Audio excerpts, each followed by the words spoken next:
مسلمانوں کے بازار میں ایک یہودی بادشاہ نے اعلان کرا دیا کہ میرے 4 سوال ہیں، اگر کوئی مسلمان ان 4 سوالوں کا جواب دے دے گا تو میں مان لوں گا کہ اسلام سچا مذہب ہے، اسلام اچھا مذہب ہے اور اسلام ہی پکا مذہب ہے۔ اس نے 4 سوال رکھ دیے۔ پہلا سوال اس کا یہ تھا کہ اے مسلمانوں، تم یہ بتاؤ کہ تمہارے رب سے پہلے کیا تھا۔ اس کا دوسرا سوال یہ تھا کہ اے مسلمانوں، یہ بتاؤ کہ تم جب عبادت کرتے ہو تو پوری دنیا کے اندر جو مسلمان اللہ کے آگے جھکتے ہیں یا سجدہ کرتے ہیں تو وہ رب تمہارے سجدے کو، تمہاری عبادت کو کیسے دیکھ لیتا ہے۔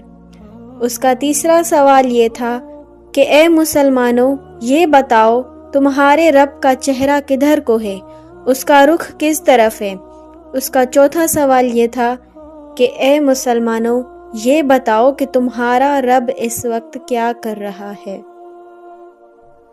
یہ 4 سوال اس نے رکھ دیے، مجمع اکٹھا ہو گیا، بھیڑ لگ جاتی ہے، بڑے بڑے علماء وہاں بیٹھے ہوئے ہوتے ہیں، لیکن اس کے 4 سوال ایسے بھاری پڑتے ہیں کہ کوئی ان سوالات کے جوابات دینے والا اس مجمع میں نظر نہیں آتا۔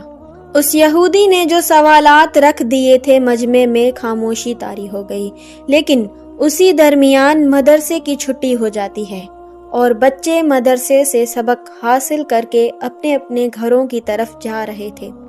اتنے میں ایک چھوٹا سا بچہ آتا ہے اور اس نے کہا کہ یہ لوگ یہاں بازار میں کیسی بھیڑ لگا کر کھڑے ہوئے ہیں، معاملہ کیا ہے، مجمع اتنا اکٹھا کیوں ہے؟